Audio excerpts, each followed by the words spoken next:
Well, here we are again.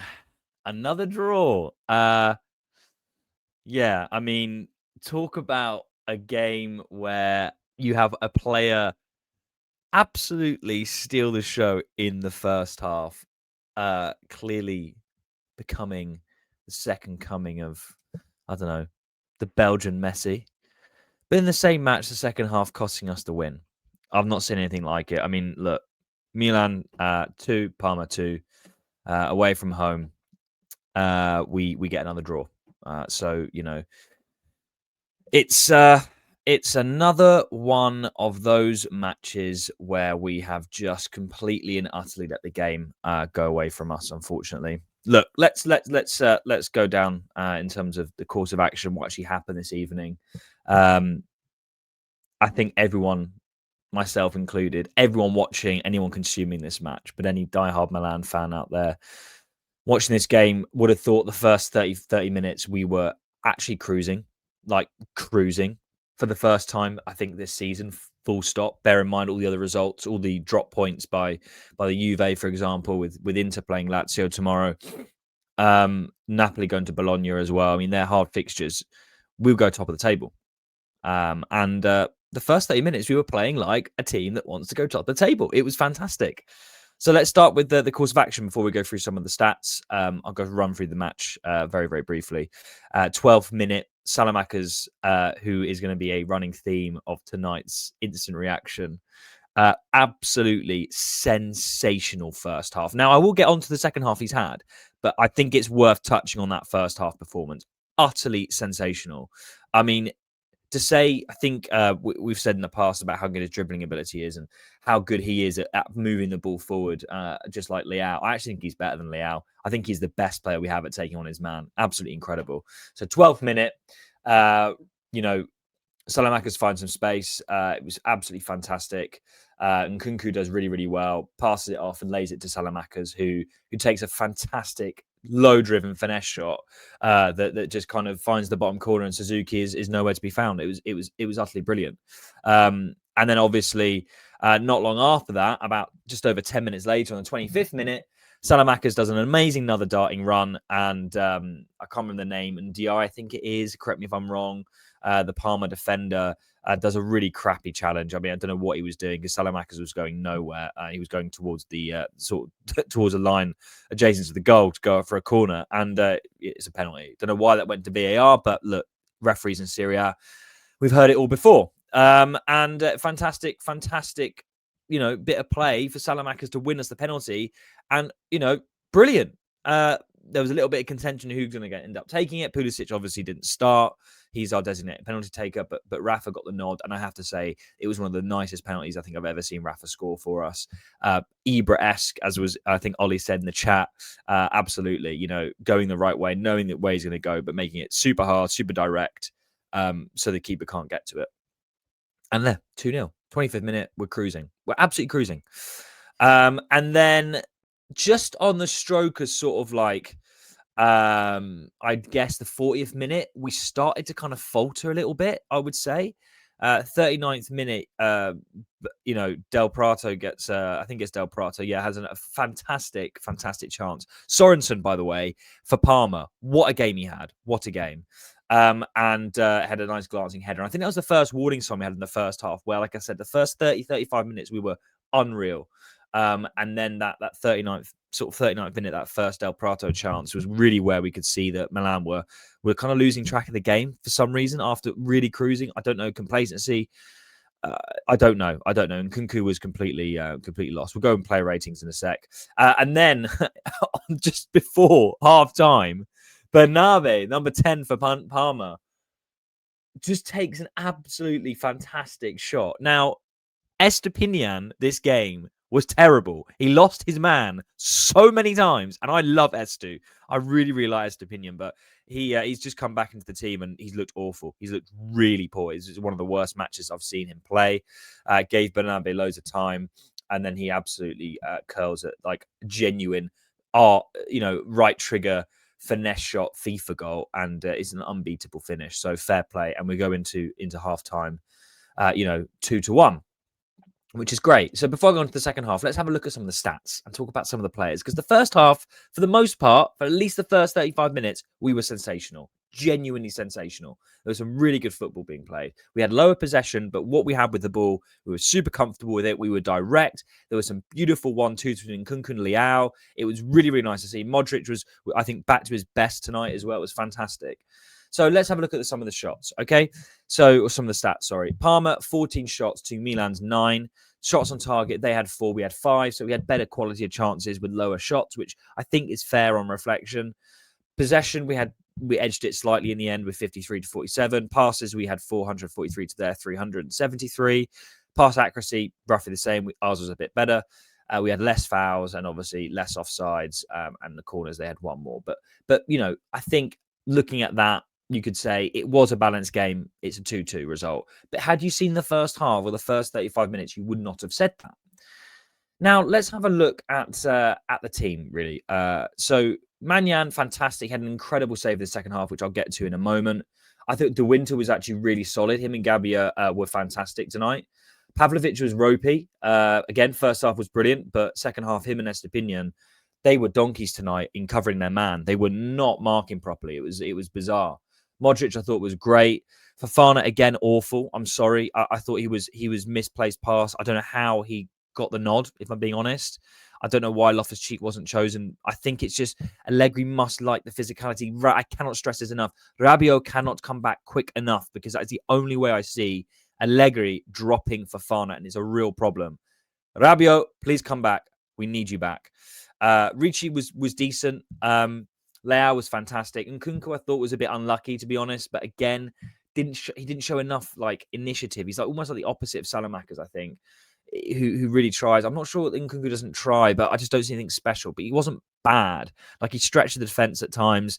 He had a few good opportunities and a few good passages with Leao, but nothing crazy. And then obviously Salamakers, who was fantastic. Now onto the sort of second half events, right? Before we go on to what happened. 58th minute in the second half, straight away, Parma start on top. Bernabe has another shot. And I do not know how this didn't go in the net. It was a bad shot. I don't know how he scored the first goal and didn't score the second goal. Again, Pavlovic and Estepinian leaving it wide open. Absolutely ridiculous. And then Del Prato, literally 8 minutes later, the 62nd minute, or even 5 minutes, later, again in the second half, Parma start out strong. And you have Del Prato, who was awful, like in terms of converting the chances, but was a nuisance all match at the same time. Completely unmarked, runs into the space from the Parma player and nods it home past Maignan. And it's 2-2. And you're thinking, what? But at the same time, you're also thinking, half an hour ago, we were on top. Okay, factor in first halftime break. We were on top. We were looking incredible. I just don't know what happened. Then 76th minute, you've got Pulisic. Absolutely fantastic. He comes on for the first time since his injury, and we get to see him back in action. It's fantastic. And this was a really nice bit of play actually from Fofana, and he passes it into Rafa, who lays it off beautifully to Pulisic, and Pulisic gets a beautiful one-on-one at the keeper, beats the keeper, just edges it and puts it wide. And I'm sorry, I know you've been rusty, but Pulisic, you've got to score that. That's what makes you an elite player. Now, I'm not blaming him, but I'm just want to point that out. Pulisic, you've got to score that. So I think we know, having read the script before, this is probably the best chance we're going to get at winning the match. And that kind of proved to be the case. And then Hernani from Parma had another shot, another chance in the 81st minute with a crazy free kick that bobbles. Maignan makes an incredible save. Like, fair fucking play, Mike. Please, Milan, renew Mike. I know he wants to leave and we fucked it up, but let's keep this man because it was a fantastic save. And then in the 82nd minute, like you see, it was like second half, it was pat for both teams. Again, we were a completely different team to how we started the first 30 minutes. It's mind-blowing. And the man of the moment, Alexis Salamakers, who has an incredible first half, then does two incredibly stupid things. The first of which is in this 82nd minute. And you're thinking, oh my God, he's going to win it for us, having scored, having then won the penalty. He touches it round, takes so much extra time, that literally their defenders are running and he just decides to just not shoot the ball and gets put off. And it's ridiculous. And then in the 91st minute, Luka Modric takes a shot. And this was really unlucky. Suzuki just gets a hold of it. He almost spilled it for Pulisic to then run in and bang it in the goal. But it didn't happen. And you could tell it wasn't going to happen. But I just really want to highlight a player like Salamakers, who had an incredible first half. And then, quite frankly, threw away 2 golden opportunities for us where he should have scored. And I was listening to the commentator, and it's amazing as a neutral. They were like, "Oh, as a neutral, it's great watching Salamakers because he's so he's got so much flair, and he does. He's almost Ronaldinho-esque. Like genuinely, he is really, really tricky. It's fantastic to watch.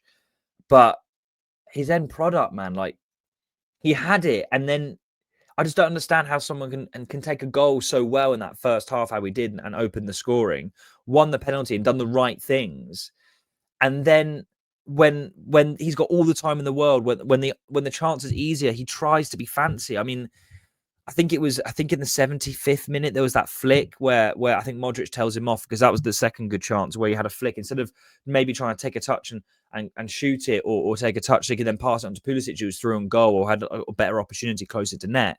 He tries to flick it like behind his heel and get it in the goal, and it would have been an amazing finish. But why do that? And then again with the one on the 82nd minute where he was one-on-one with the keeper, open net, decides to take one touch, two touch.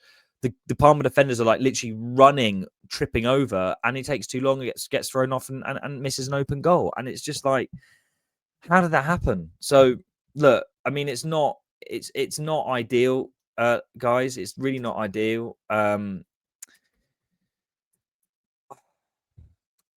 not going to win the Scudetto like this. You know, we haven't lost since Cremonese. We're really difficult to beat. As I said, last week's against Roma, we just beat Roma 1-0. We're full of confidence away from home, and obviously now drew to Parma, and we've now drawn 4 matches, lost 1 and won 6. We need to start turning some of these draws into wins, and it's just going to put massive pressure on the Inter game, because if Inter win tomorrow against Lazio, they will go top of the table with 24. And obviously, if Napoli beat Bologna, they'll go top because they're still 1 point ahead. And we're now tied with Napoli. If Napoli lose, then fine. It's still tight. We're still in the mix. Don't get me wrong. A draw is not great, and it's much better a point for Parma than it is for us, of course. It just adds pressure on in the Derby della Madonnina. That's it. Look, we'd love to know what you guys think. I rambled on long enough tonight. I've seen some weird stuff, some weird choices. I don't think Allegri has a choice not to start Fofana, but at the same time, surely you can do something and put Loftus-Cheek. I get why Fofana's needed without Rabiot, because we need a runner, but I cannot stress enough, we need Rabiot back. I was really disappointed in Estepinian. Really disappointed. Nice, I think Baltasagi's been doing better, but he's just come back. But he cost us a goal. He cost us the Bernardi goal. Parma's number 10. And then Salamakers, again, my lasting thoughts are absolutely brilliant. Saladonna, what a player. But how can you have such an incredible first half and then a second half of just stupid decisions, like costing us points? Look, I'm going to take some positives away, but before we leave, before I leave you guys tonight, and just say, look, we're still in the mix. Top 4 was always our aim. I've maintained that. I've always thought we'd finish second, and I still maintain that. I'm not seeing enough from us, bearing in mind we only play once a week, to win the Scudetto. But it's going to be a tight Serie A. Do I think we can win the Scudetto? I think we have a chance, sure, but I wouldn't bank on it. And for the sort of wider objectives of the season, which I know I should never think as a Milan fan, but the realities of this ownership, top 4 is looking good, and we're hard to beat, and that's something. We were lucky again in a way to get the 2-2 with how Parma had some fantastic chances, and we rode our luck a little bit. But it's nice to see some of the better players performing. I thought Leao again was fantastic, as was Modric. So look, let's look to the next international break. Let's practice a bit more killer instinct. Let's hope players like Nkunku can kind of find a bit of form during the international break to bring back. And we'll have a bit more of a full team as well come the derby. And then obviously it's one of the biggest games of the season for us. I think it's on the 28th of November, or 22nd. It's in a couple of weeks' time. So yeah, ladies and gentlemen, let's know what you thought in the comments. And obviously, We'll be back, do the watch along, obviously, for the derby. And thank you for listening in all the content, all the bonus stuff. And I hope you're enjoying these videos. Let us know your thoughts in the comments and how bad do you think this draw actually is. I'm in two minds. Love to know what you guys think. And always have a lovely rest of the weekend and Forza Milan.